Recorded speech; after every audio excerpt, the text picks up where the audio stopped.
Thanks, Craig. Do you think fax machines dream about being relevant again? It's a very Philip K. Dick kind of question. It is. Fax runner. I remember when fax machines were a thing. Yes. Along with dial-up modems. Oh, God. You had to listen to a whole robot symphony before you could go to google.com. The children don't know. They really don't. I mean, I suppose I didn't have to deal with it for very long either. I was probably only 7 or 8 years old when we upgraded. I remember getting the internet back in the day, like when we had like a family email account. I remember we had a family computer. Most of what I did on that family computer was just like your typical easily downloadable Windows games. Yeah. There was this one about ninjas. Wish I could find what it was called because it scared me a lot. Okay. It was like a 2D platformer. I definitely remember the characters being ninjas, and the bad guys were different colored ninjas, and each of the different ninjas had a different kind of ability or attack pattern or whatever. Okay. I remember there was green ninjas, and those were like the first enemy. But was it like a platformer or a combat game, or what was it? It from memory, it was a 2D platformer. Okay. But to be fair, I'm remembering this from very early in my life, so right. I don't know. If anyone remembers what like the ninja game was on Windows, I think it was. No, it couldn't have been Windows 98. Maybe it was just after that. Windows Vista or whatever came after that. Would have been Windows 2000 or Windows ME Millennium Edition. Right, one of those. Because I know that the family computer, the first time I remember using it was Windows 98, but I feel like I'm remembering that game from slightly later than that. It's hard to distinguish.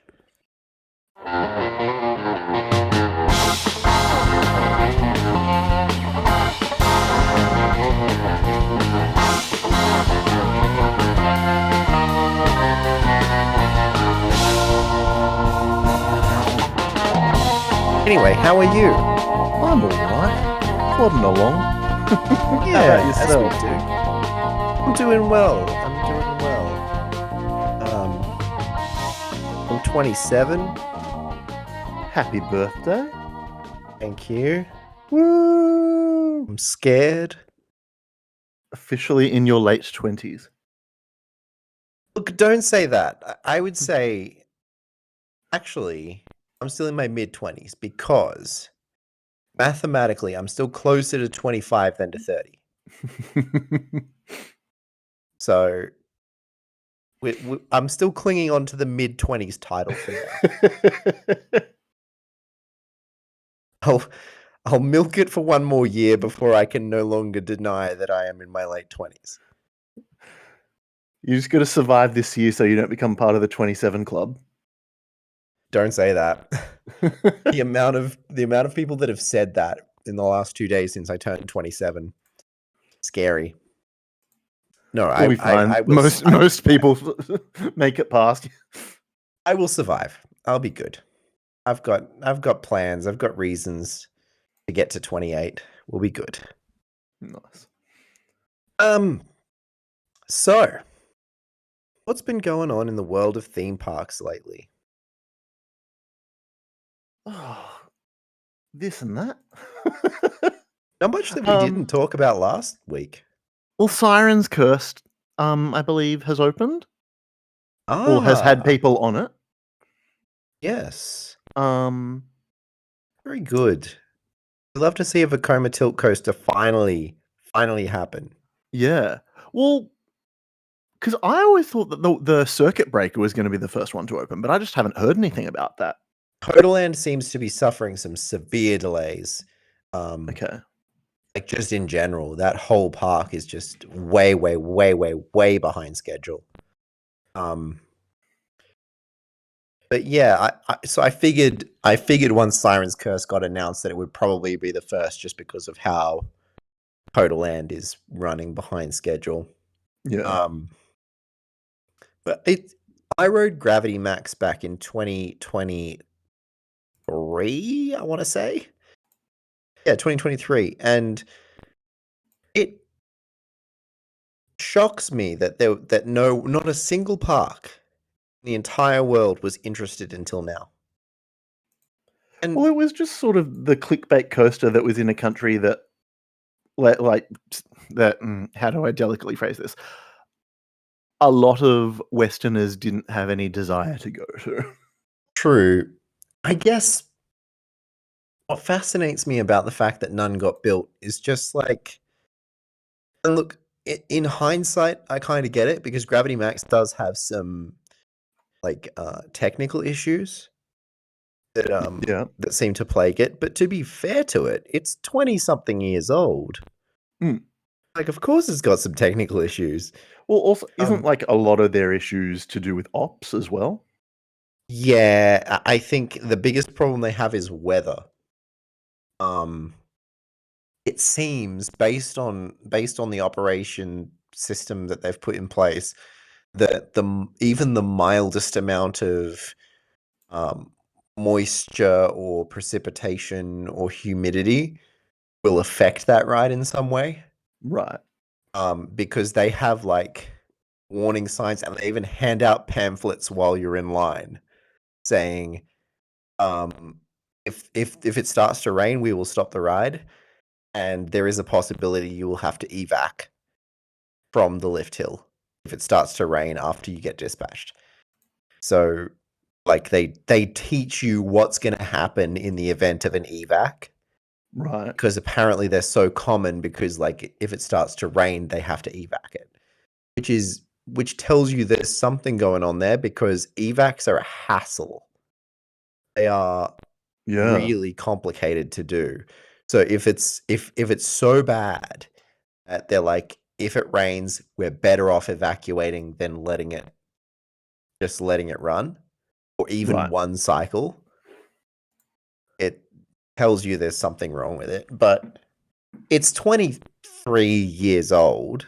So when 2021 at the time that um I rode it. So, it's getting on, and it's a Vekoma. Hmm. Well, these things do have a shelf life. Exactly. So it does surprise me a little bit, like, even just for the clickbait factor. Yeah. Because they're not a single another park that saw that and went, wow, that's like such a headline grabber. You'd think so, but I think there's a lot of risk-averse parks in litigious countries True. that I look at something like that and just Was it like assume that that in with something that involves a break in the tracks, like, you know what Yeah. I mean, that people are just gonna be freaked out, and then by extension, like, it will Hmm. draw unwanted attention, if that makes sense? I mean, you look at the comments on Siren's Curse, and it's all people saying like, "No, I'm not going to go on that because I don't think it's safe." Mm. Um, which, that's the comment on every fucking roller coaster video ever. But like, you could kind of see it coming, that people are going to be like, "And what if it rolls off the end?" As if there hasn't been 25 years of development, they think that one engineer in that 25 years of development didn't think of that Yeah. issue and think of a Well, the thing solution. is, people have that kind of freak out over the concept with a tilt coaster, whereas they don't bat Hmm. an eye on Jungle Rush. Same True. concept, though. Same concept, and there is still a point where you are facing downwards with the track connected to nothing. Exactly. You very much, if well, you couldn't, but in the way that the public views it, with their limited knowledge of roller coaster technology, as far as they're concerned, you could roll off the end and plummet to your doom. Mm. Obviously, for those listening, no, you couldn't. That's not possible. Yeah, I don't know. Seems interesting that it took from 2002 till 2025 to get the second ever Vekoma tilt coaster. And to be clear, we're only talking about Vekoma because there are a couple of tilt coasters in general that have been built. I was not aware of other ones. Yeah, so Jinmar, this is going to be a great segue into what I was telling you about before we started recording. Right. Jinmar Rides, formerly known as Golden Horse, built a knockoff of the tilt coaster, and so there are several of them operating in China. Right. And there's even a dueling one. A dueling tilt coaster. Yeah, where the two tilt tracks face each other. Oh, okay. And then they tilt, and then the tracks I feel tilt. like I have seen a video of that somewhere. I Yeah. don't know. I was actually planning to ride it this year. That trip didn't end up happening for just personal reasons, but I was Right. going to do a China trip. It's at Hefei Sunac Land. Okay. And yeah, they duel. The two tilt tracks face each other, and then the tracks after that duel. Nice. Anyway, I did want to talk about Jinmar rides, actually. Please do. Because I was on their website just now. Right. Just because being a nerd. And I went onto their roller coasters page to see what they're up to. And they have a launched spinning coaster concept. Right. And it looks weird. So basically, Jinmar, if you don't know, they're one of the Chinese manufacturers that are like notorious for kind of just copying Western coaster designs Mm-hmm. and then building them to a lesser quality most of the time in China. But Jinmar has kind of caught everybody's eye lately because they seem to have they became a publicly traded company not that long ago, and then since then they've seemed to have decided that, look, we might still copy some ideas, but we actually want to be a manufacturer that's good enough quality to be built outside of China and built maybe even in the Western world.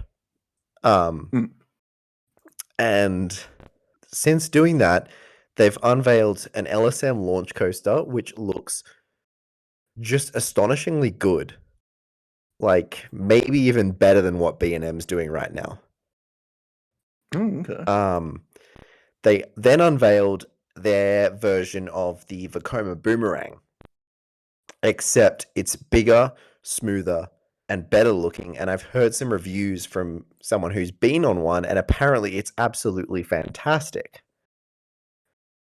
And so then I just went on their website and found their LSM launch spinning coaster ZXC-8A. And it looks like my theory is they're building towards a knockoff of the Mark Extreme Spinner. Right. Okay. Because this is a 2-car train spinning coaster with a swing LSM launch with a vertical spike that then goes into, now admittedly it doesn't have any inversions or anything like that yet, but it goes into a slightly more intense layout than your usual spinning coaster. Off this swing launch with a vertical spike. So I think they're like, that's what they're working towards next. And I'm kind of excited to see what they can do, especially since they've upped their quality so much recently. I'm not familiar with any of their ride models outside of Asian countries. I don't think there has been. I know that there was rumors for a while of one of them being built at this park that the name is slipping my mind. It's a small family park in the United States that apparently was lined up to get a couple of Jinmar coasters. And then it just never happened, and they went with Vekoma instead. And look, they're all over China. They're probably, I would say, by far the biggest Chinese manufacturer. And they've built a bunch of stuff outside of China in terms of like in Southeast Asia, those kind of countries that have that relationship with China.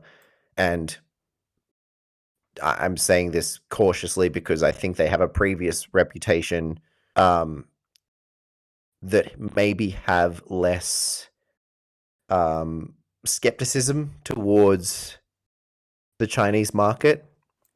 Right. Like as in if you asked an American or an Australian theme park, would you buy from a Chinese manufacturer? They might be a bit more hesitant, but in these countries they don't have that hesitancy. I think there's a lot of sort of factors that go into that, not only just because of purely untested reasons, but like public perception and also maybe outdated racist attitudes as well.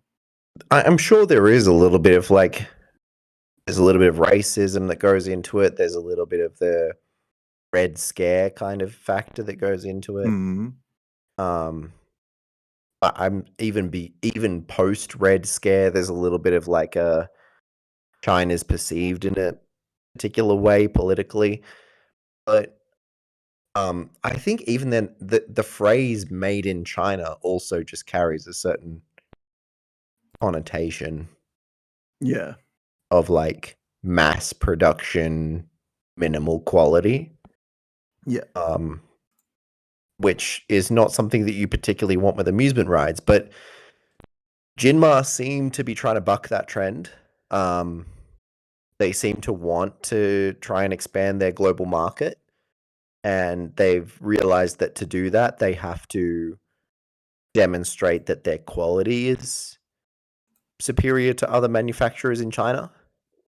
And some of the models that they've produced to try to do that actually really look very exciting. And maybe it's not going to take off in the Western world, and maybe I'll have to go to China to experience them for myself. But I would be willing to, because they look fantastic, and I'd love to be bringing back the news that, hey, actually, this is really, really good, and we should be building these. Yeah, especially that the LSM launch coaster that they've got a design for. It's like B&M track, Intamin style restraints. It's got like a full-on it's got an 830 meter layout with a top speed of 98 kilometers an hour, and it actually looks really good. It does not look, none of the hallmarks of what you kind of maybe stereotypically think of as Chinese coasters, with like the a little bit janky, a little bit kind of all over the place. It looks really smooth. It looks really good. Go on their website and look at it. It looks fantastic. Okay. Yeah, check out Jinmar. I'm not going to pretend that I'm going to remember the exact model number, because that was a mouthful that you said before. Yeah, they have this weird model number system that I don't really understand how it works. But if you go onto their website, which is just jinmarrides.com, and go to the roller coasters section. Launch spinning coaster ZXC8A. Yeah, so that's the newest one that kind of caught my eye, that I was very interested in. The one I see the boomerang one that you were talking about as well. Yeah, and then the one across from that is the LSM launch coaster that like really got everyone talking. Yeah, it looks actually quite good. I'd give it a go. Yeah. It looks fantastic. Mm. Bizarrely. And like, surely there's no way to go down when it comes to a Vekoma boomerang. Like, True, yeah, but like they built one at this Chinese park, and I'm trying to remember the YouTube channel. There's a channel that I watch a lot and I feel like they're like German or something like that. And is this ride review? it might be Ride Review. Yeah. They got footage of it and they were saying that it was really good, like surprisingly good. Okay. Which I I would love to give it a try, and particularly once I've actually been on a Vekoma boomerang, so I've got something to compare it to. So you've not been on a boomerang yet? Not yet, no. Okay. So that was childhood for me with the demon. Yeah, unfortunately, I missed that because Wonderland closed 2004. I was only 6, and I lived in rural New South Wales, so um, had not been on the Sydney holiday yet, or certainly not while I'd been big enough and old enough to appreciate roller coasters anyway. It's one of those things I'm sure I look back on with rose-colored glasses and the lenses of nostalgia. But I did love Wonderland. Look, I look at the coaster lineup and I'm like, oh, that can't be anything special. But everything that I've seen of the park itself, it looks like it is definitely in its day was one of the best we've ever had. Mm. 'Twas wonderful. As the name implies. um, it was one of those formative experiences as far as being a theme park enthusiast. It's just like I remember all of the ad campaigns for the different rides when they were coming out, like the Skyhawk. I remember when that opened. Have I ever told you the story of how I tried to go and see the remains of it? No, I don't believe you did. So when I was making the video about lost and abandoned and defunct Australian Oh yes. roller coasters, I wanted to go and get some footage for myself of the graveyard. Yeah. And I had some friends from like my time at Luna Park and stuff, whose names will go unsaid for legal reasons, who had been there before. So I was like, look, I want to get some footage. I'm willing to take the risk. Can you tell me how to get there? And they told me all the advice that they had. And I was like, right, well, I figure I want footage, so I don't want it to be at night. So I'm going to try and go early in the morning before anybody's going to be up and at work. Mm-hmm. So I caught the very first train and bus that I could possibly get. Sun wasn't even up yet. Got there just as the sun was like enough in the sky that it would be light enough to get footage. And I started walking out along the track to get to the graveyard. And I guess I forgot that like trade workers and warehouse workers and stuff don't work 9 to 5s. No. They work different hours to everybody else. So a ute just literally drives like right past me on this track, right up beyond me, and then stops. And the guy gets out and turns back and looks at me with like the look. I can see him from like 100 meters away, and you can see the look is like, "What the fuck is this guy doing here?" Yeah. And so I just did 180, walked out of there, and left. I was like, I am not ready to be questioned by some like Sydney water employee or whatever it is that works out there. I was intimidated, definitely. So I still haven't been, but I attempted. and got within maybe a few hundred meters of getting there, but yeah, I chickened out when I was not even confronted. He was 100 meters away from me, but I was just like, yeah, no. Nopesville. Yeah, no. Don't want to get into this issue. I don't want to get in trouble. I'm out of here. Not for no damn YouTube video. Yeah, of course not. Not worth it. I've been editing my trailer lately and have been trying to not only get all the new footage I shot for Japan, South Korea, but go through all my archive footage to sort of do like a recap of things that were in the last season, and then, you know, this was last year, this is this year, etc. And it's just a case of just like going through all folders and, you know, finding the file numbers and then having to take them out from a hard drive and then relocate them in the project. It's just, yeah, it's laborious. You must have a fuck ton of footage. Oh, girl. Because, like, how many parks did you go to on that Japan South Korea trip? I do know. Let me just. I think it was roughly like 20 different places. And was it one episode per park?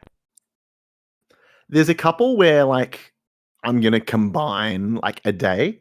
Right. Okay. So it will be like, I'm not gonna name it day 1, day 2, day 3, but like day 1, say I did Sea Paradise and Yokohama Cosmo World. Ah, yeah, of course. Sea Paradise. So that'll is be not going to give you a whole. Yeah. Exactly. Yeah. Yeah. Okay. There was one day which was the day from hell where where Heidi lost her wallet at Shibuya Station. That was a day, and we still managed to fit quite a lot in that day. Out of all the countries you want to lose your wallet in, though, Japan's probably one of the better ones. Yeah, but still never got not it back. Ideal. Still not ideal by any means, but like my experience of Japan is like if I was gonna get in trouble or lose something or like have some issue, Japan's the place you want to be because the people are so helpful. Normally, I would agree. And they don't. They were not. Oh, really? Yeah. Wow. Yeah, it was just, I don't know if it was a language barrier thing, because normally, yes, I agree, people are very helpful, and that had been my experience every other time. It's just this situation, the people at the police station that we went and visited were just did not want to help. They were like, you need to go and report this at a police station. I was like, where are we not at a police station now? Heidi can go into details, but it was a lot. Jeez. Like, yeah.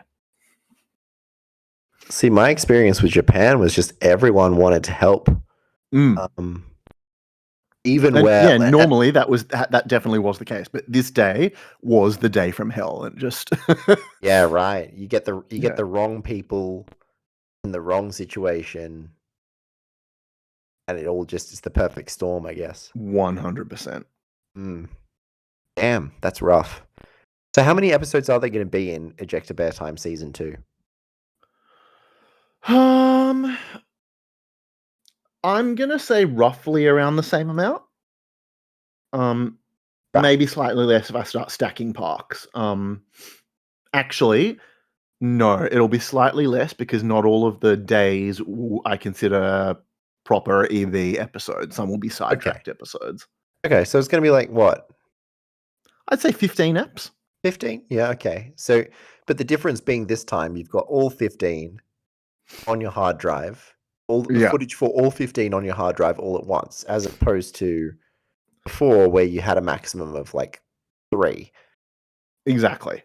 And so that means there's embarrassment of riches to choose from when it comes to a season trailer, which is where I'm finding myself at the moment.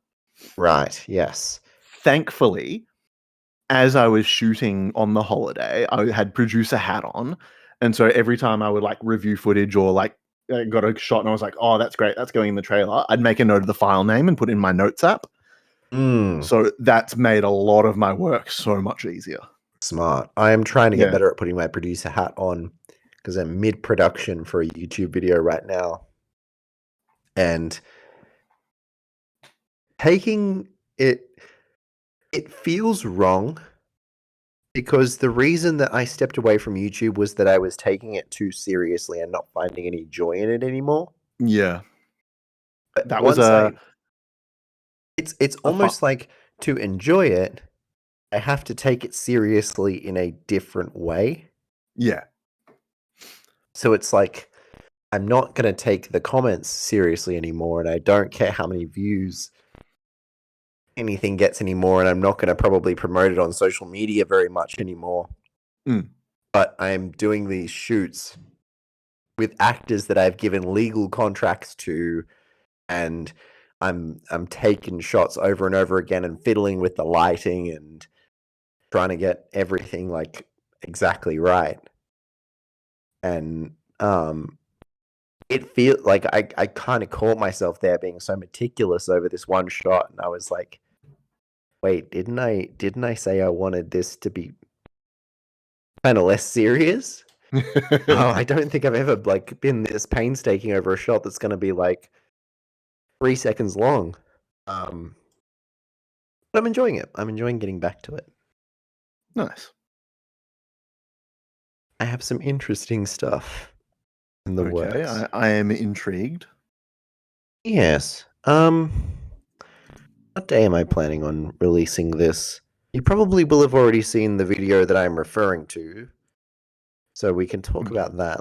I'm just getting up my release calendar so I know what I'm actually talking about. Yes. You will have seen the video, the smash or pass of roller coasters. All right. Roller coaster trains, which was a fun video to work on.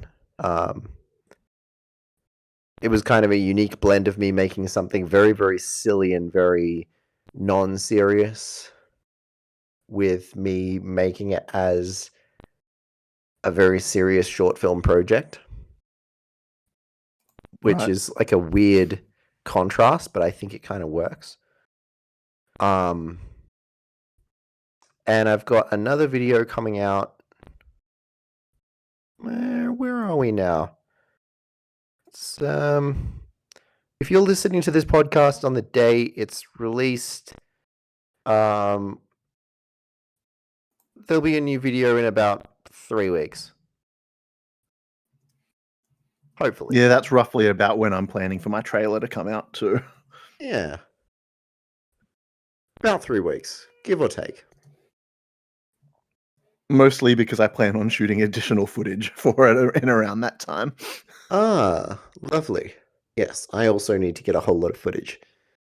Unfortunately, the footage I need for my next video involves me traveling to a bunch of parks, and I live near none of them. That's a pickle. Yeah, so get in the car, I guess. Yup. That is also a similar issue with mine. Because it's stuff that is not going to be covered in an episode, but I still need footage, and I don't want to be like getting stock footage from it for a trailer. Yeah. I'm trying to avoid going back to the whole stock footage / other people's footage route. Yeah. I mean, it's...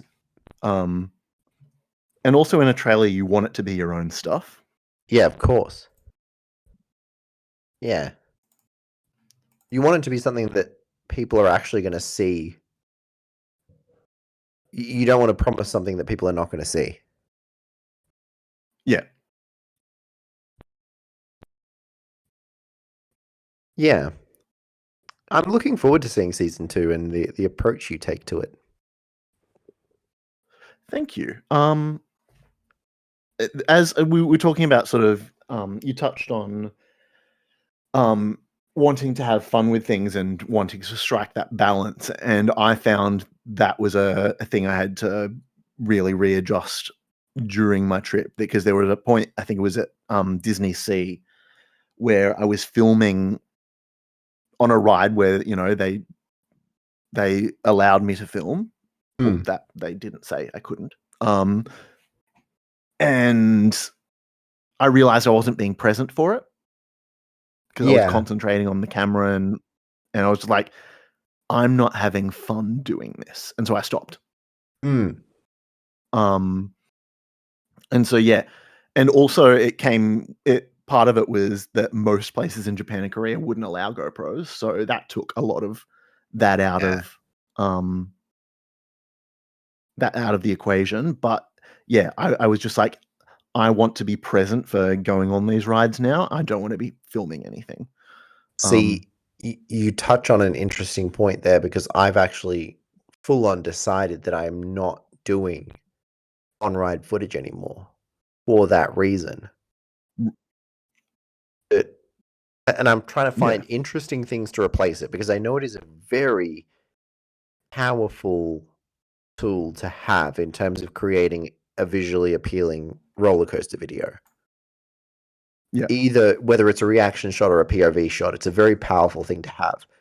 But I'm trying to find interesting ways to replace it, because I think in terms of the reflection that I've had on the videos that I've made while at a theme park is I'm so obsessed with the video that I don't actually care if I enjoy being at a theme park and going on rides. Yeah. Which is, you know, the point of being at a theme park. Exactly. And that's the thing. It's, as much as we're creating content for people to enjoy, we want to do it because we enjoy it, not just because. Otherwise, we wouldn't be here. Exactly. So yeah, like that's going to be my approach going forward. I won't be doing any more on-ride footage. If I need on-ride footage for some reason, like it's absolutely essential and I can't go without it, I'll find somebody who's got some and ask permission. Because it's a hassle to get permission to do it a lot of the time. But also, I don't know why I feel like I need it. Yeah. Like just go on the ride and enjoy it.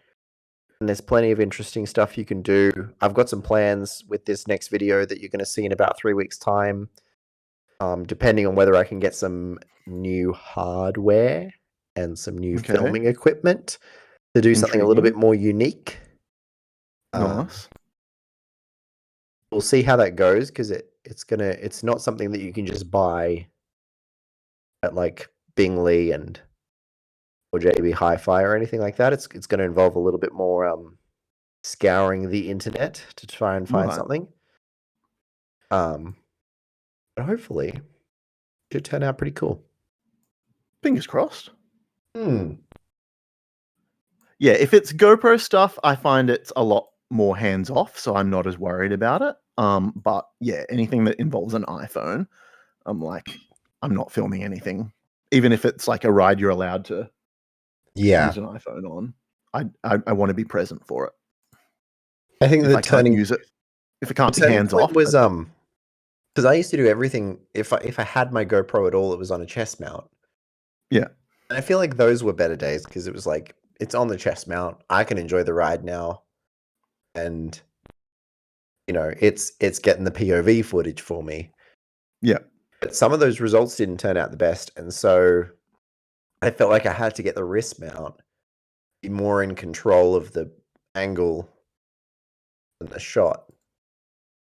And to be fair, I got some pretty cool stuff. Like I'm really proud of some of the reaction shots and the POV shots I did during that Europe trip, like on Two Tatis and stuff. Some of that's really, I really like that, the way that turned out. But I do feel like maybe, except for the ride that I did get on Two Tatis with the GoPro on the chest mount, I wasn't really fully paying attention to the ride as opposed to the camera. Yeah. Which, considering it's one of my favorite coasters I've been on, you know, I wish I was a little bit more just enjoy it. And considering we spend a lot of our own money to do this kind of thing. Yeah, a lot. You'd, It's not a cheap hobby. It is not. Yeah, you want to be present for that shit. Yeah, absolutely. I mean, who knows if I'm going to get... Well, I hope I will. But who knows if I'm going to ever get to Park Asterix again. So there is like a little seed of regret in my mind where I'm like, if I never get back there, will I have spent, 3 out of my 4 rides on Tutatis being more concerned about what the angle looked like rather than just really enjoying this absolutely brilliant world-class roller coaster. Yeah. Something else I found myself doing that I've had to very much change approach is a lot of it felt like I was crossing stuff off a list to the point you hear me say, oh, I've ticked that off the list several times in all of my videos.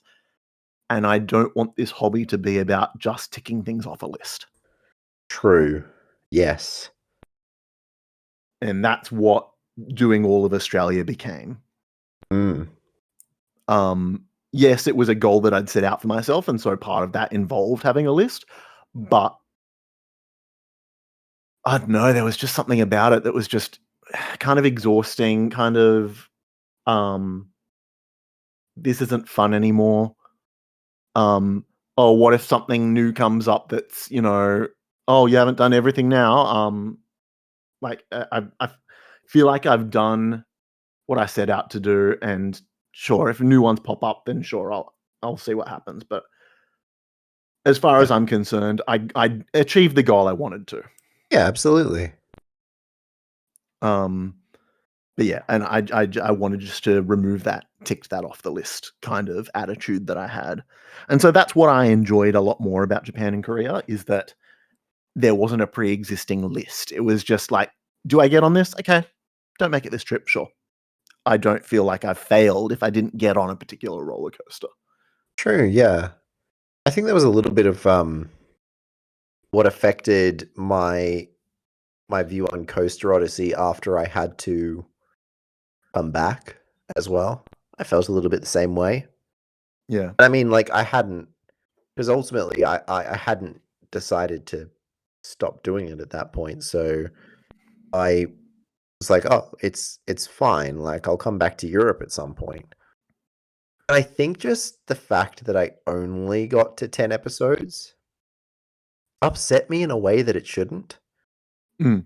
Like, who cares? There's not a time. You didn't set a time frame on this thing. It's not like, and even if you did, it's not like it matters. Yeah. But it's a personal thing that you've tied into a lot of your identity. Exactly. This whole ticking off all 130 countries on the list was so essential to me. And I really got attached to this idea that this first year that I was spending in Europe, that I was going to get, 30, 40, whatever countries done. Because Europe's so close together and easy to travel. I say this with love.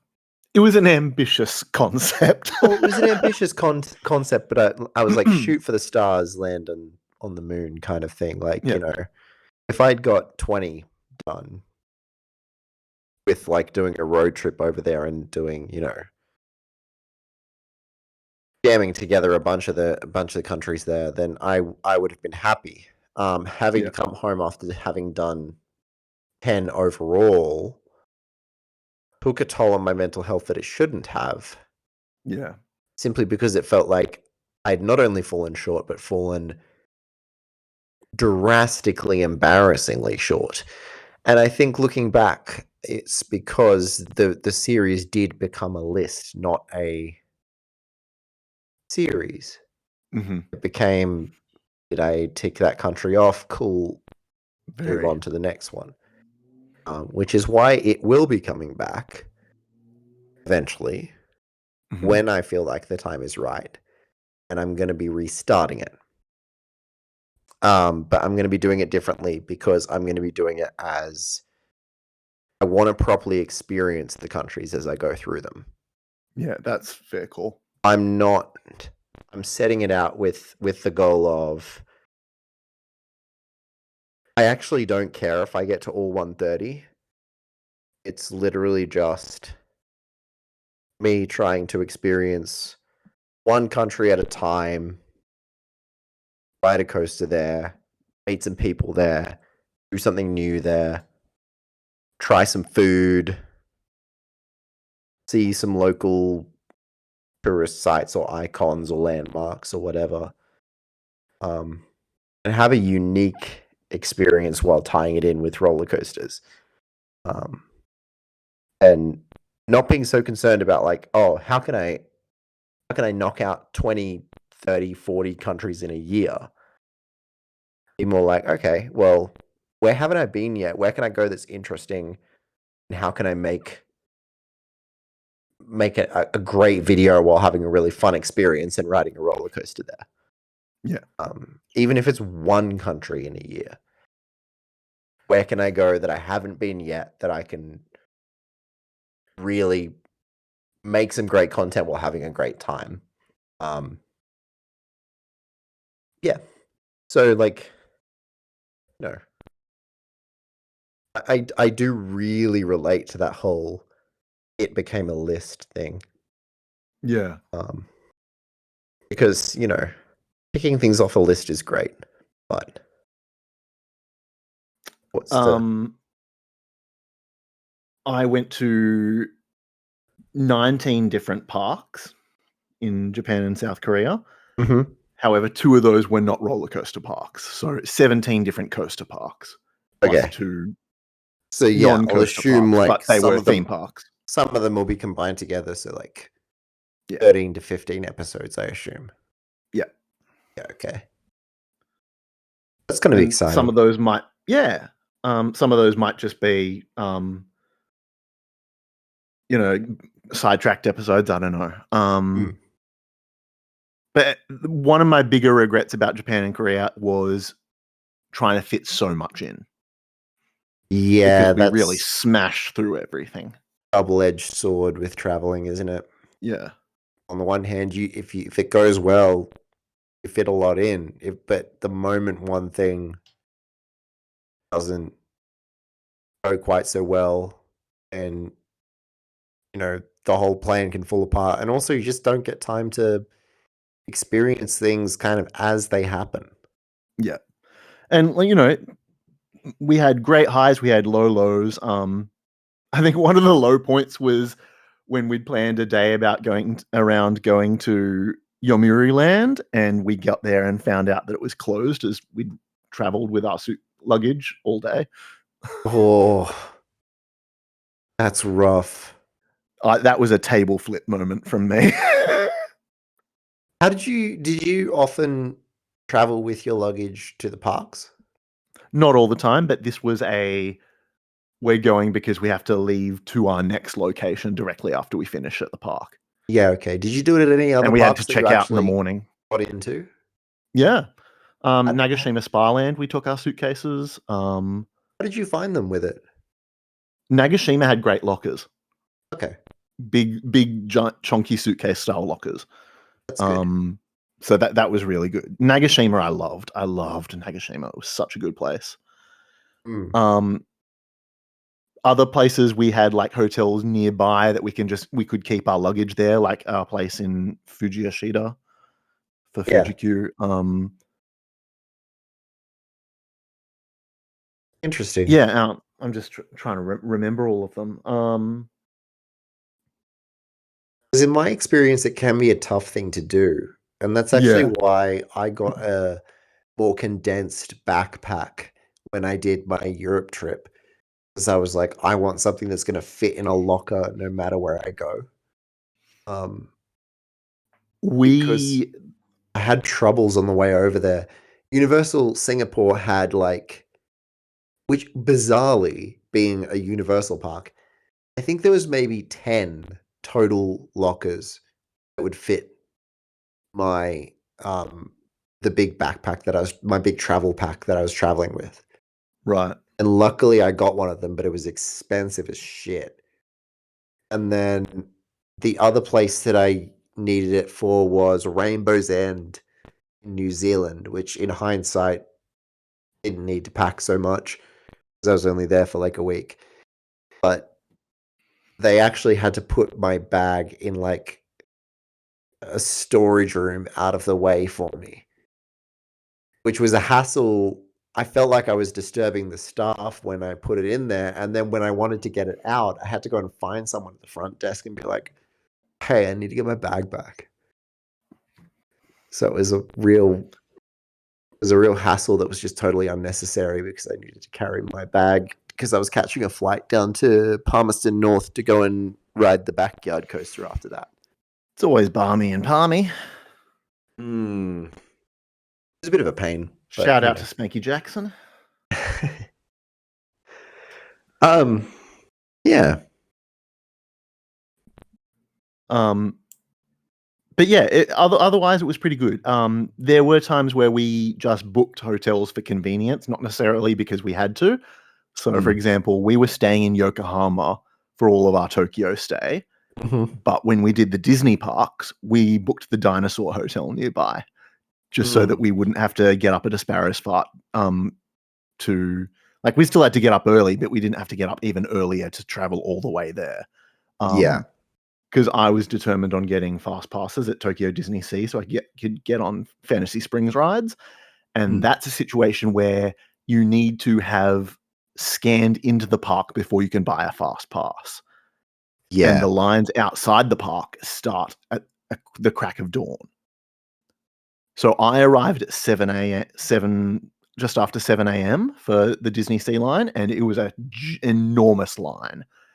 And I got in just after 9 a.m., got through the gates, and the soonest fast pass I could get for the Frozen ride was 5:40 p.m. Jesus. Yeah. They sell out like that. Fucking hell. Yeah. It is no joke with the Disney fast passes. Yeah. I've heard Universal Japan is the same. That's wild because you've got to buy them weeks in advance. Right. Okay. So they're the opposite problem. Yeah. Yeah. Okay. To a point where me and Heidi had to do an emergency call late one night because we realized that they'd gone on sale and a lot of the ones that we wanted had already sold out. So we just had to jump on whatever fast pass package they had on Klook that had the ideal combination that was still available. Yeah, right. Because that's another one of those things that people time those things. They have calendar alerts and things. Yeah, which sometimes I'm that organized, but most of the time I'm not. I don't know how we would have been able to do Universal without the package we got. Because we were lucky in so much that there was you can do this ride or this ride. You get a ride on these 3 rides, and you can choose between these 2. And so the way it was I think it was we got to ride on.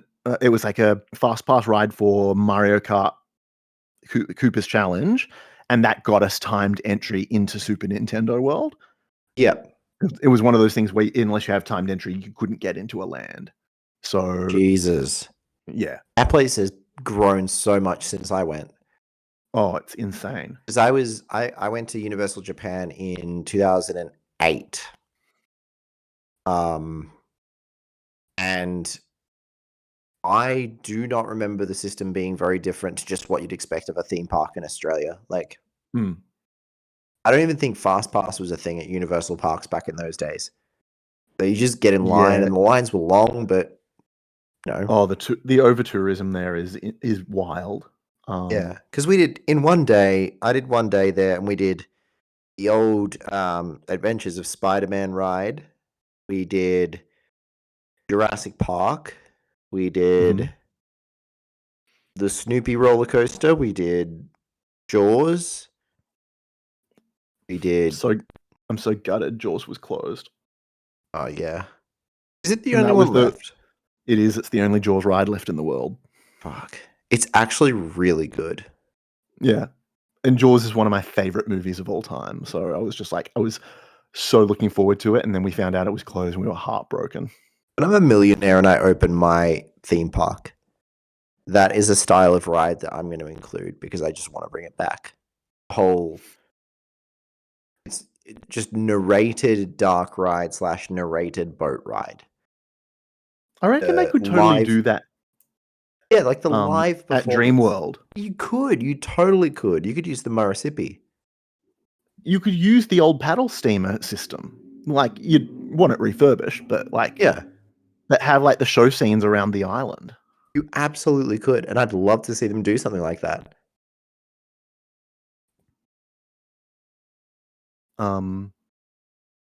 I was going somewhere with this and I don't remember. One of those rants where you just like, I know this will end up somewhere. Oh yes. But it was like it was so inconsistent with the queues at Universal Osaka. It was like we got there in the morning and we just went, okay, so this is our rough plan. Let's see if we can get a ride in on Flying Dinosaur before our fast pass for Hollywood Dream starts at 9:30, and then we'll see if we can get one in on Space Fantasy. It was like this whole thing, and then we got to, like, everyone made a beeline for Super Nintendo World and the Wizard Place, which I won't refer to by name. And for some reason, the queue for Flying Dinosaur was empty. So we got 3 rides in a row before we even went to our fast pass first for Hollywood Dream. I'm absolutely determined to try and find like the perfect off season to do a trip to Japan.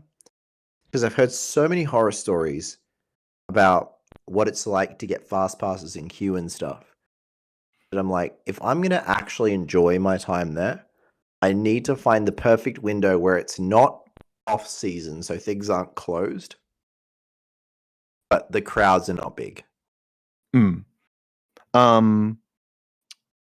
I'd say when we went was pretty good. Pretty much everything was April, open. wasn't it? Yeah, it was perfect cherry blossom season. So I thought everything would be, open, but that's when they had, planned maintenance on Takabisha. Fuck. And there was also the Ijanayaka situation, which Yeah, it's now reopened, but that was awful timing for you guys. Awful timing. So the only main roller coasters that were open at Fuji-Q were Zokon and Fujiyama. How was Fujiyama? Jank. So rough. You're either going to love it or you're going to hate it. Yeah. Like, the scale, the background is so impressive. The riding up the lift hill on a roller coaster with Mount Fuji towering above you is something I will never forget. But I will also never forget those transitions. Yeah. I guess we'll see how I like it once I eventually get there. Because Gold Coaster is what has brainwashed me into someone who's like, there is a threshold of jank that I'm willing to forgive. Yeah. So I will always hear someone say, "Oh, that coaster's rough," and I will take it with a grain of salt because I'm like, I'm sure it is, and I'm sure you're right, and maybe like 8 times out of 10, I'm going to agree with you and say, "Yeah, no, that was shit. That was jank. That was rough." Yeah. But there's those occasional times where I'm like, "Yeah, it was," but also it kind of ruled though. But, like, also a lot of things are comfort factor and how people are built as well. Like, true. Back in the day when I was a much bigger person, I hated Leviathan because of those restraints were so painful on a bigger person's body. Yeah. And then with the trim down for the trip, it was like the tables had turned because we went on T Express, which I loved, and Heidi hated. Because it was just painful for her. I've got beef actually with the Gravity Group over the Timberliner trains. Because on the one hand, I love that they designed a train that was purely designed to maximize the experience of the airtime that their coasters are famous for. Good Yeah. idea. Great theory. But as someone who's operated a gravity group coaster with Timberliner trains now, for larger people, they are the worst thing 100%. that has fucking ever happened. The amount of times I've had to apologize as I try to force that lap bar down Oh, on a larger person. yeah. I'm not even talking like particularly large people either. Just people that are built even just slightly above average. Mm. And you've got to give it a push down because it's not adequately down. If you've got thick thighs, those things will not go down properly. No. It's awful. I was black and blue after my 2024 Gold Coast trip. Yeah, I can. And I blame a lot of it on the Timberliner trains. I can definitely see why. Yeah, for those who don't know, I was operator and attendant on Cuchulainn at Emerald Park during my time in Ireland. Same trains as Leviathan. Yeah, no, they're not great. Yeah, they're fine for everybody unless you've got even the slightest amount of a gut or even the slightest amount of thick thighs. Mm.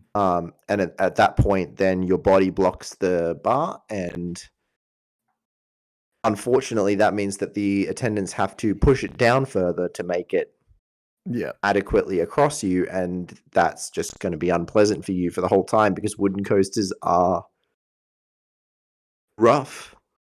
Mm-hmm.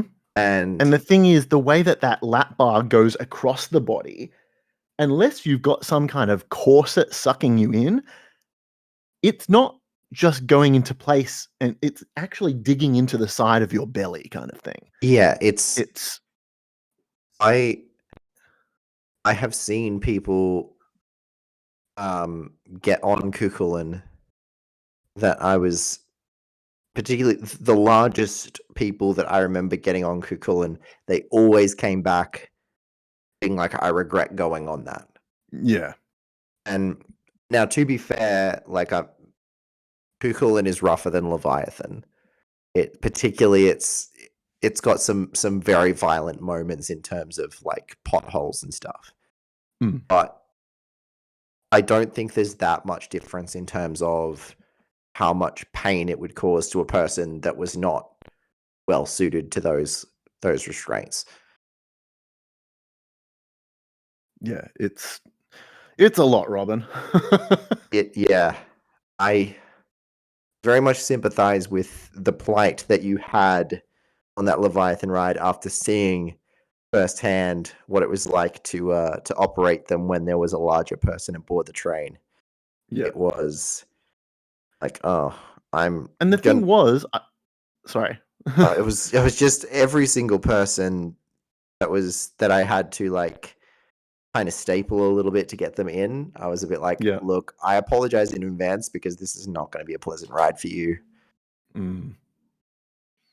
At least you gave them the warning. That was nice of you. Yeah, look. What else can you say? You just be like, look, it's a rough ride. The restraints are not the best design. Mm. Your body shape is not particularly well accommodated by these seats. You're probably not going to have a great time, but good luck. I hope you enjoy it. The other sort of most big person unfriendly ride restraints we encountered were the clamshell restraints.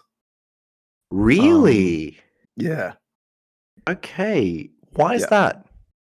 Just not great for bigger people. Is it like it doesn't? Because the only one I've had, my first experience with the clamshells was Silver Star, and still the only experience I've had with the clamshells. What's the issue with them?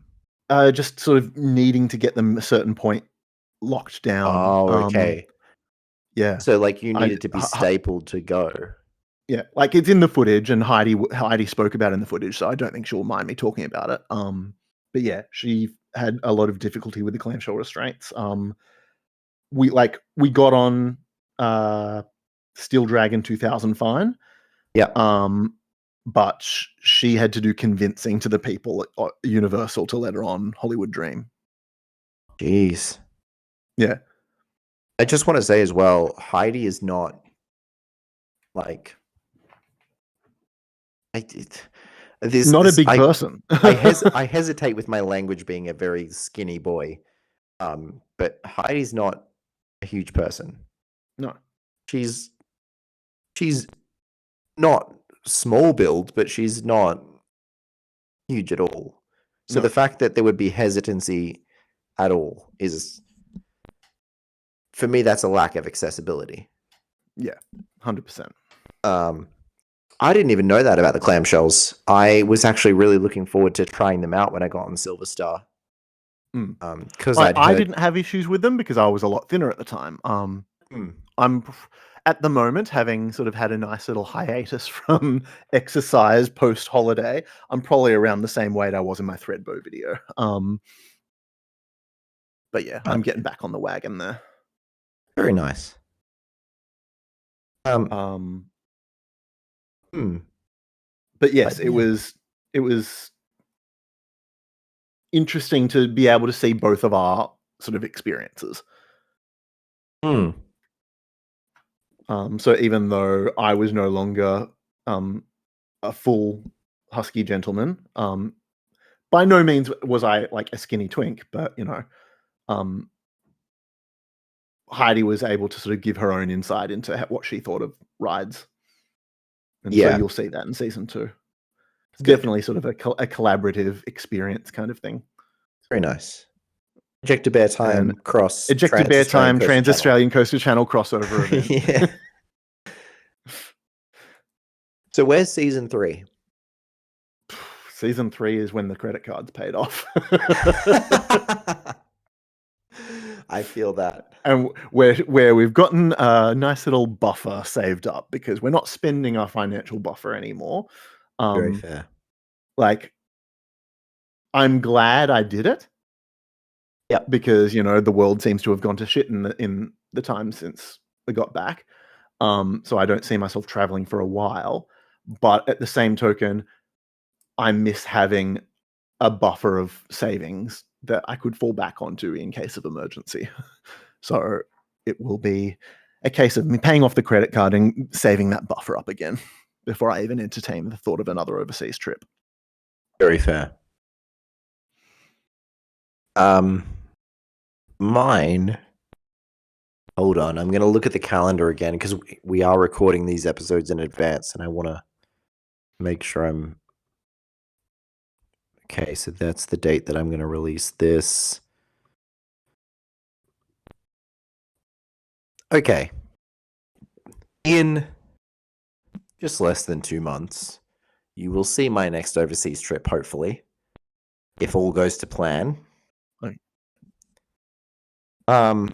It's going to be an experiment.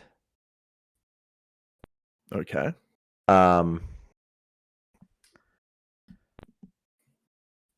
You know what? I'm willing to reveal what's going to happen because I'm not all about the social media and clickbait anymore. I'm happy with people knowing what's coming. Yeah. When you go on rcdb.com and you get a random roller coaster. Yeah. I'm going to go on rcdb.com and whatever random roller coaster shows up, I'm going to go and ride it. Provided, of course, it is operating and safe and reasonable to go to.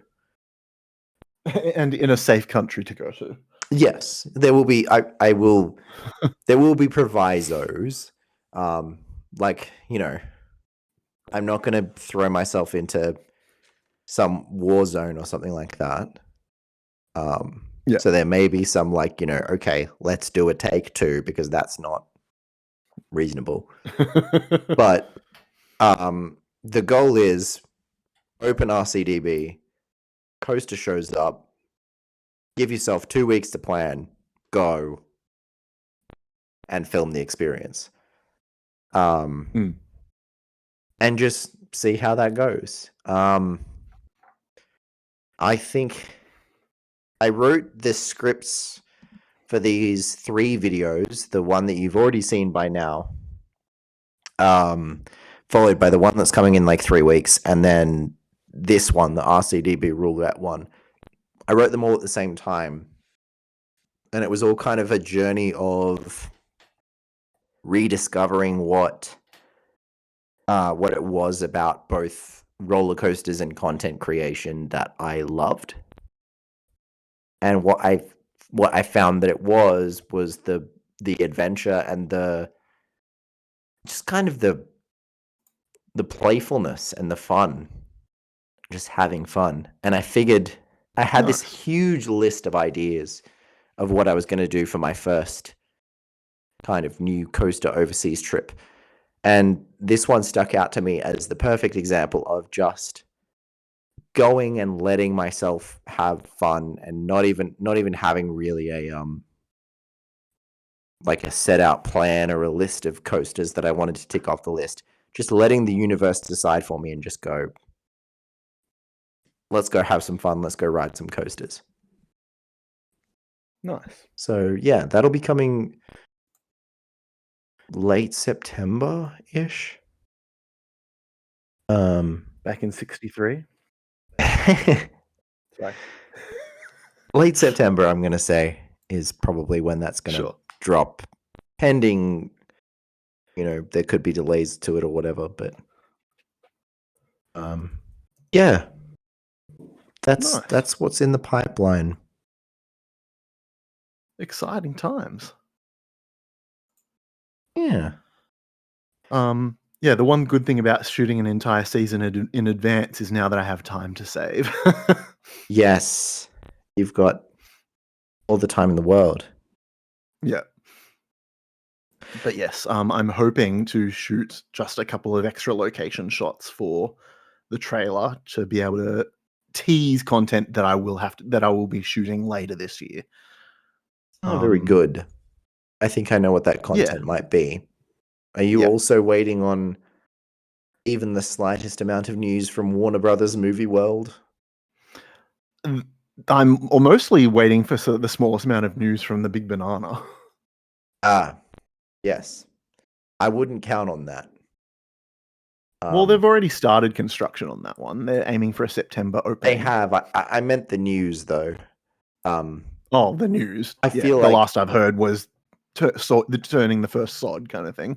Yeah, I'm just saying that out of Coffs Harbour, probably the next news that you're going to get is that it's getting ready to open. Yeah, 100%.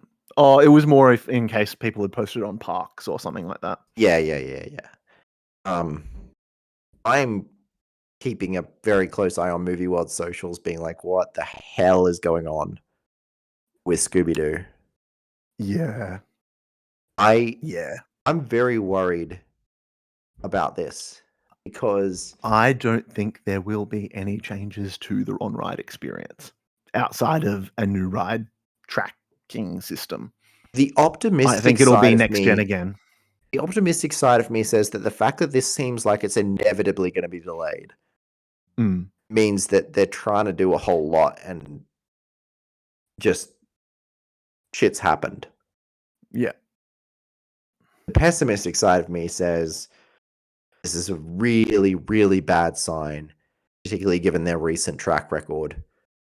Of over-promising and under-delivering?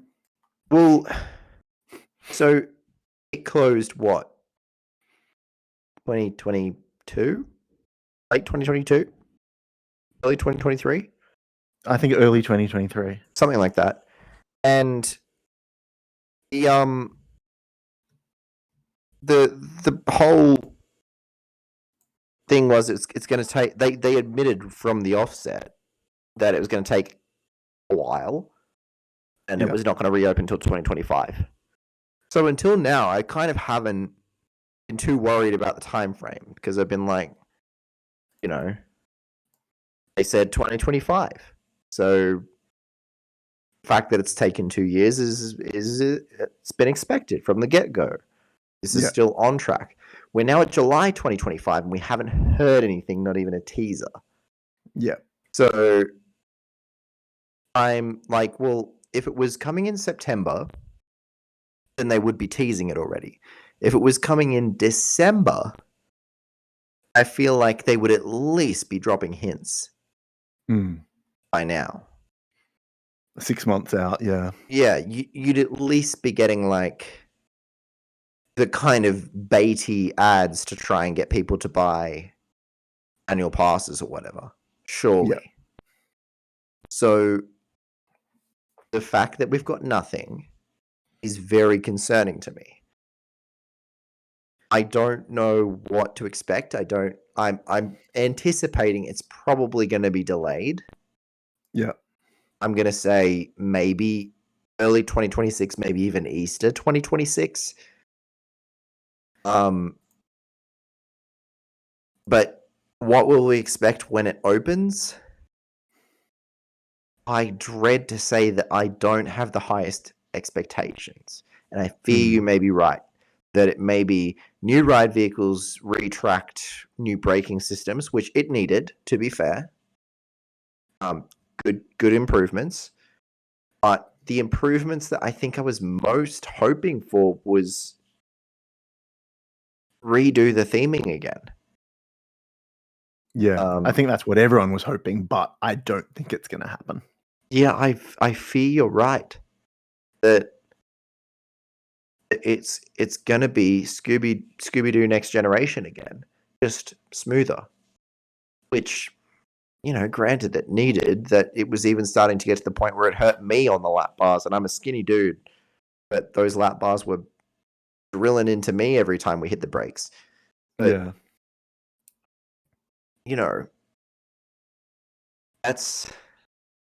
that's one concern. That's one problem. When you're talking about a 23-year-old ride, you expect a little bit of roughness, a little bit of jank, and I wouldn't say Scooby was really even the worst when it came to that. The concern that I would have rather they fixed was I would have rather they rethemed it again and did nothing about the jankiness issue. Yeah. Because, frankly, the theming in the Next Generation version is shit. Yeah. Whereas, like, the comfort experience was, starting to deteriorate significantly, but not. But it was a wild mouse. That it's a wild mouse. It's going to be going to give you some laterals that are maybe going to be a bit of a discomfort for larger riders or adult riders. Like, I am here for them adding a test seat, and from what I understand, that's going to be the case. Here for any ride adding a test seat. All rides should have test seats. 100%. But Australia is behind the game when it comes to test seats in parks. Things that all rides should have: test seats, single rider lines. Yep. Real better loose item systems. I'm talking larger capacity rides. The best I've seen is either Voltron style pre-station lockers or Tutatis style pre-station trolleys. Fucking magnificent. Both of those rides were so efficient with the way they dealt with loose items. But like even something like Thunder Dolphin, where they were very, very strict on loose items, they still had sort of like not locker, but like boxes that you put all your stuff in and on the other side of the train. But they they wandered you before you were allowed behind the air gates. Which, sure. And that seemed to work. Yeah.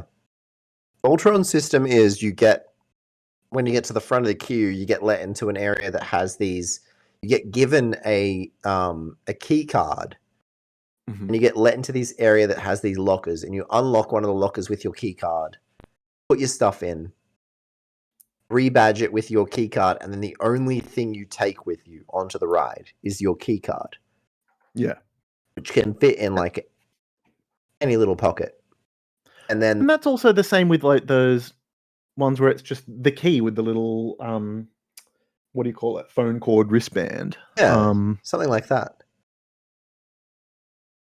Then Tutatis and Osiris had an attendant that would come around with a trolley and take all your stuff onto the trolley, which when you are at the air gates, which meant that like each trolley was a train. And then they would Sorry, take the trolley across to the other side and you'd get it at the exit. I'm just picturing someone walking around with like a little yumcha cart. You joke, but like pretty similar. Well, that's similar to Scenic Railway at Luna Park, Melbourne. They had like the alternating boxes. Yep. We need better systems for that in Australia. Yeah. We need... I think the two things that stand out for me that like no one's doing is single rider lines and test seats. Test seats, some of them are doing. I know DC Rivals has one. The Claw had one, bizarrely, way ahead of its time. It did, yeah. That's how I knew not to line up. Yeah. Considering those were not big and tall friendly seats. 2004? That thing was groundbreaking, revolutionary. No one had test seats then. What else has test seats in Australia? Oh, the Wizard of Oz coasters. No, is it only Kansas Twister has one? No, Flight of the Wicked Witch has one as well. Okay. I forget where Flight of the Wicked Witch's one is. Taipan, yeah. It's twins either side of the Emerald Palace. Yeah, okay. I've seen Kansas Twister's one. They're both on my video. Yeah. My Return to the Gold Coast video. Need to go back and watch it. Taipan has one, yeah. Yep. Jungle Rush does not. No. Which I think it could use one because those Vekoma lap bars, the T-bars that the new Vekoma family coasters have, they can be... The extreme serifed T-bar. Yeah, they can be very rough on people with larger thighs. 100%. What else has a test seat? Wild West Falls has one now.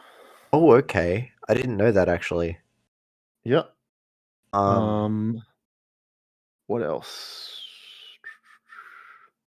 Oh, Leviathan has one. Leviathan.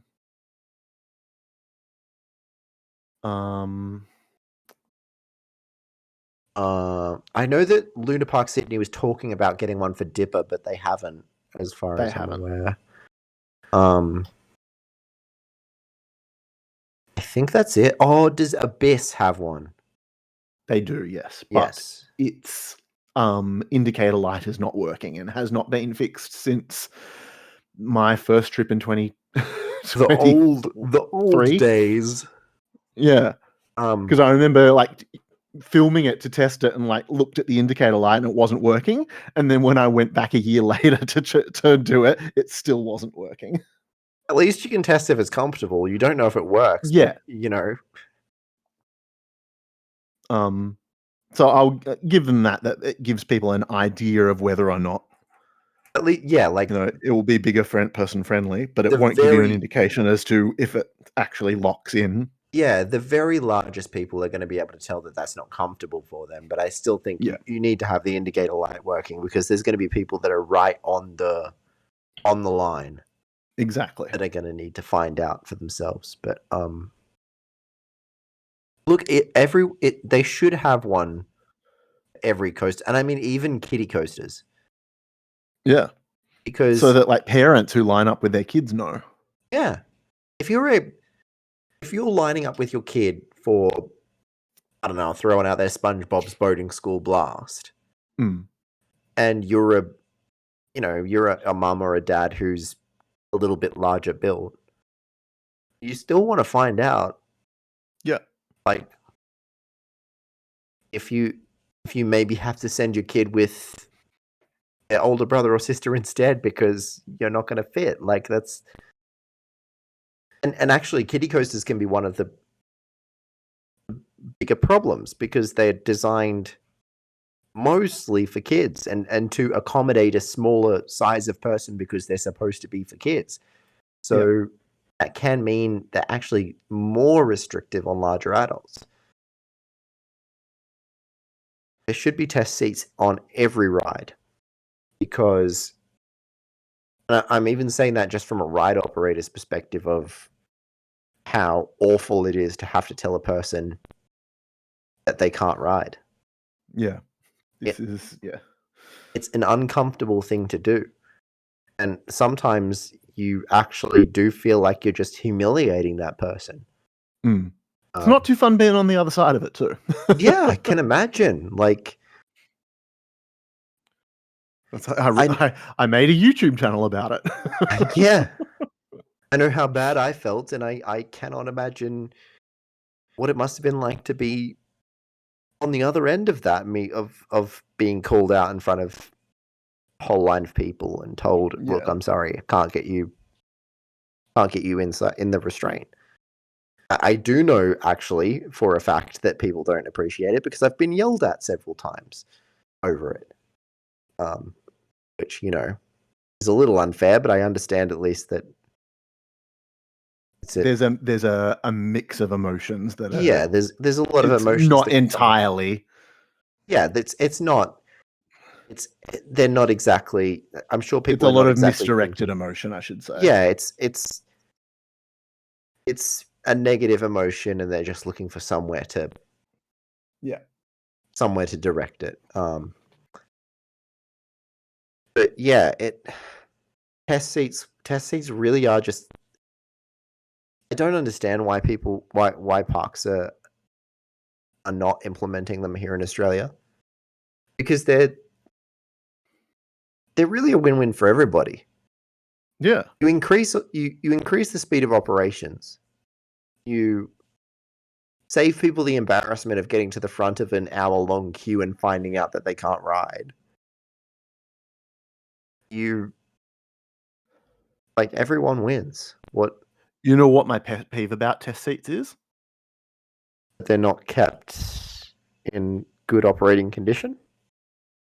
That is a good point, but not where I was going. Children decide that it's their little playground equipment they get to clamber all over.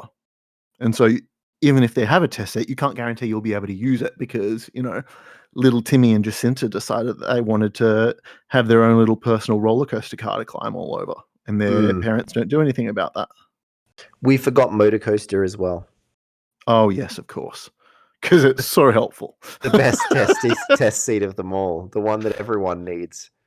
Regardless of your body to be shape. fair, it's going to give you an idea of how fucking ludicrous those seats are. That test seat, I will recommend anybody uses. I don't care how tall, short, large, skinny, whatever you are.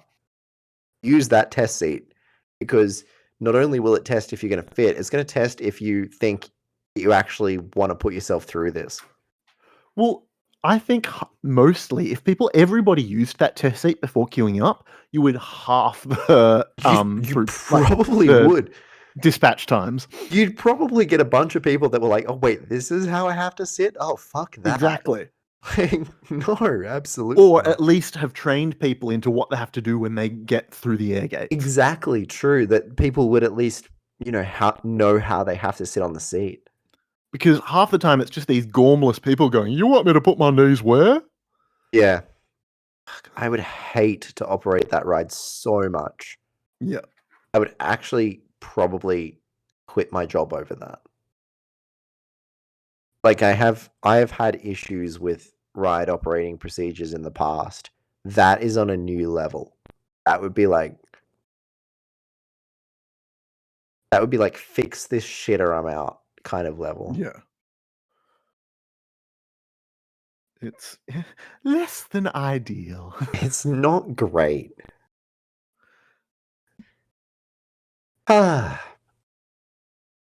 Coasters. Funny little hobby we have. Yeah. what a weird hobby we have. Where we drain our bank accounts for the fun of getting on a ride for around a minute, if that. Mostly, if that, yeah. Yeah. A lot of them tend to be around more the 30-second mark. Yeah. But the good thing about having done sort of my trip to Japan is that now that I've been there and I've done a lot of the rides, I can now sort of, if I wanted to do a return trip, go, well, I'm going to go to this park again. I'm not going to that one again. Yeah, fair enough. Because some were a waste of time. You know which ones you want to visit. Yeah. For me, I'm very I'll experience a bad park once kind of thing. Yeah. Like, no one could dissuade me from going to a park if I'm going there for the first time. Because I'm like, yeah, look, it may be shit, but I want to experience it for myself. Fool me once, shame on me. Yeah. Well, yeah, exactly. Like, fool me once, shame on you. Fool me twice, yeah, shame on me. Yeah, exactly. Like, I'm not going to go back to probably Walligator in France ever again. I'd say that's probably one of the worst parks I've ever been to. I do not see myself returning to Seoul Land or to Hirakata Park. Okay, I have a soft spot for Seoul Land. The coasters are all absolute rubbish. Absolute trash. But there was some like level of charm to the park as a whole and to some of the other rides and attractions. And I feel like I do agree. Especially since I missed things like the log flume. Yeah. I feel like if it was, I wouldn't go out of my way, but if I was in Seoul and I'd been to Everland and I'd been to Lotte World and I was looking to fill a day, and maybe I would go back there. I also did miss Columbia Double Loop. Yeah. And the Drop Tower. So I'd be like, you know, if it's a warm summer day and I've done my sightseeing and I've been to Everland and I've been to Lotte World, then maybe I would go back there to try and experience the things that I didn't on that first time. I'd give it a second chance. But yeah. I don't think I would. Even just for Columbia double looping. It was a very beautiful park. That much redeeming. It's a beautiful park. It's very pretty. Beautiful park. I went in winter. It was fucking gorgeous. To be fair, winter meant that I missed a lot of rides because they were down for maintenance. Yeah. But the way the water was frozen, there was like a little bit of ice everywhere. Plus the Santa Claus themed land would have been perfect in winter. It was, and they also had sledding set. They had like a sledding hill nice for winter with fakes. I don't know, maybe it was real snow that they just all pushed into the one place, but like I assumed because it was not really snowing everywhere else that it was mostly fabricated snow. It was fucking gorgeous. I loved it there. The only problem was that all the rides were shit. Yeah. Did you do the dinosaur walkthrough? I don't believe so. So there's a dinosaur walkthrough up the Black Hole 2000 end of the park, kind of. Oh, there were like lots of dinosaur statues, but I don't remember like an attraction for it. Yeah, so up near the World Cup flat ride. Yeah. There's a dinosaur walkthrough. Because I remember taking footage of lots of dinosaur statues. And I remember there was like a Dilophosaurus looking statue. Yeah, so I believe that was like outside the walkthrough. And the walkthrough was one of the most bizarre experiences I've ever had because it was simultaneously quite good, but they seemingly didn't have any concept of how to kind of pace everything that they wanted to do. Okay, I've got footage of the walkthrough. I legitimately thought this was a putt-putt course.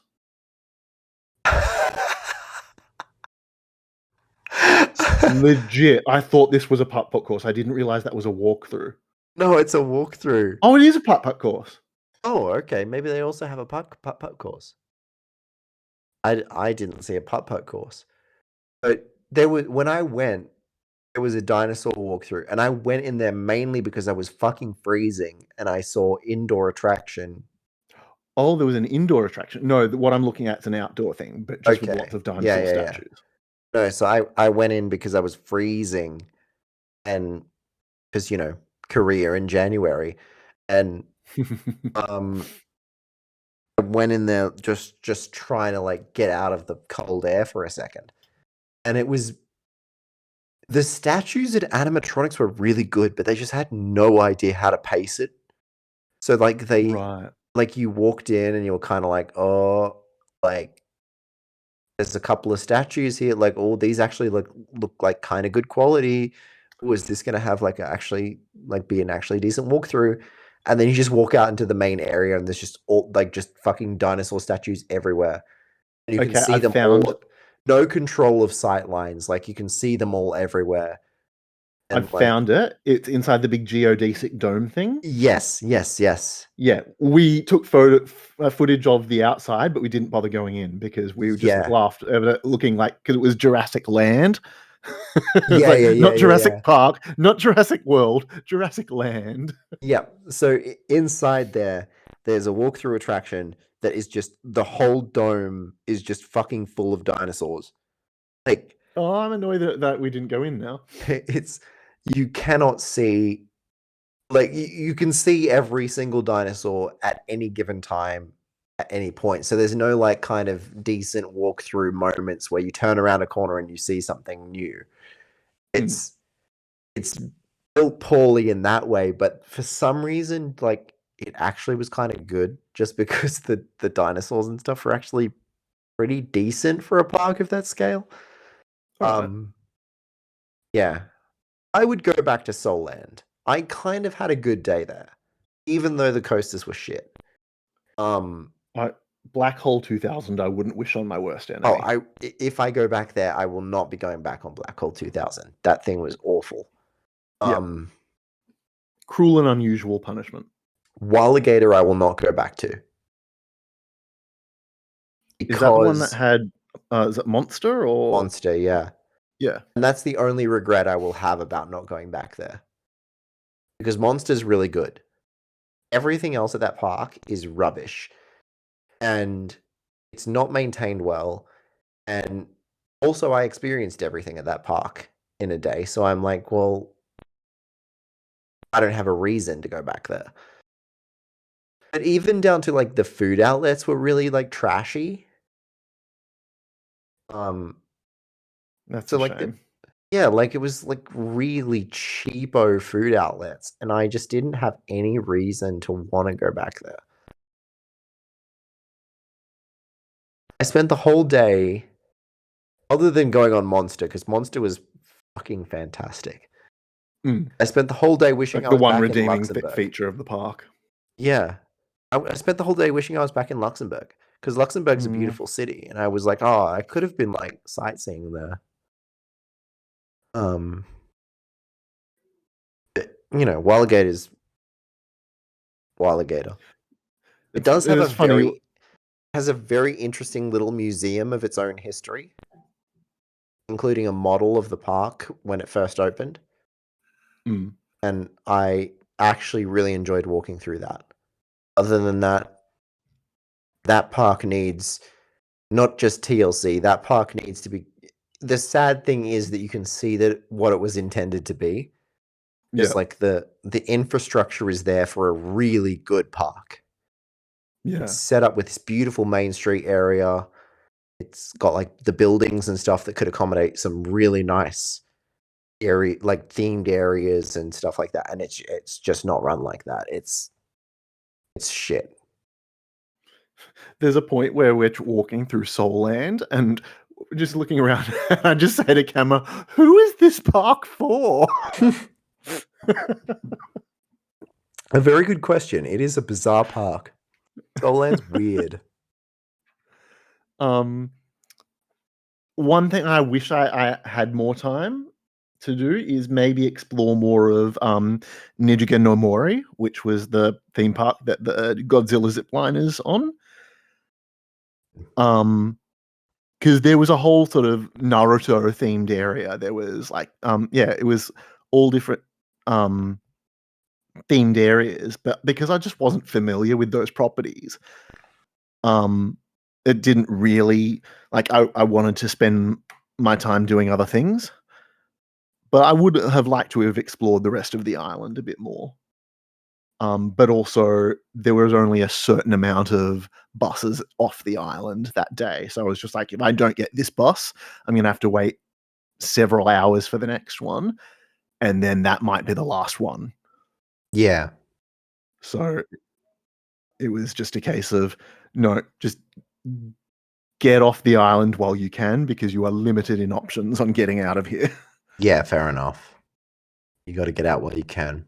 Because it was an isolated area. Like, it was a very long train ride plus the bus ride over the bridge onto Awaji Island. You know what I think we should do next and that episode? Bus stop was very high up.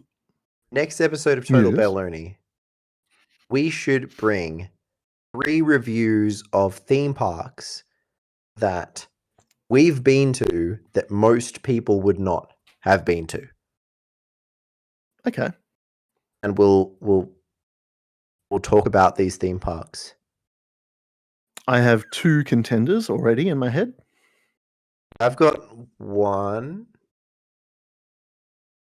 Oh, you know what? I can think of 3 that I've been to that most people probably wouldn't have.